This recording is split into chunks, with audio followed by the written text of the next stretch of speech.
সব সরকারি অফিসের জন্য এলো জরুরি নির্দেশনা। আসন্ন ত্রয়োদশ জাতীয় সংসদ নির্বাচন ও গণভোটকে সামনে রেখে সরকারি সব ধরনের যোগাযোগে বিশেষ লোগো ব্যবহারের নির্দেশ দিয়েছে মন্ত্রিপরিষদ বিভাগ।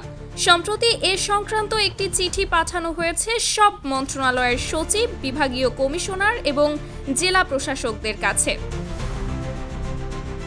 নির্দেশনায় বলা হয়েছে, এখন থেকে নির্বাচন শেষ না হওয়া পর্যন্ত সরকারি সব চিঠিপত্রের ডান পাশে নির্ধারিত এই বিশেষ লোগো ব্যবহার বাধ্যতামূলক।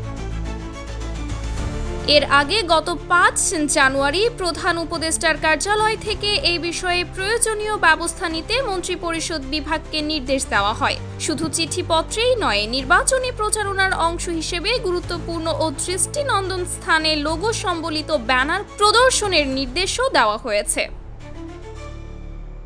সরকারের ভাষ্য অনুযায়ী নির্বাচনের আমেজ তৈরি এবং জনসচেতনতা বাড়াতেই এই উদ্যোগ। এখন থেকে মাঠ প্রশাসন থেকে শুরু করে কেন্দ্রীয় সচিবালয়ের প্রতিটি স্তরে এই বিশেষ লোগো দৃশ্যমান থাকবে। গণভোট ও জাতীয় নির্বাচনকে সামনে রেখে সরকারের সার্বিক প্রস্তুতির অংশ হিসেবেই এই পদক্ষেপকে গুরুত্বের সঙ্গে দেখা হচ্ছে। Sumaiya Snigdha, news desk, daily our Bangladesh.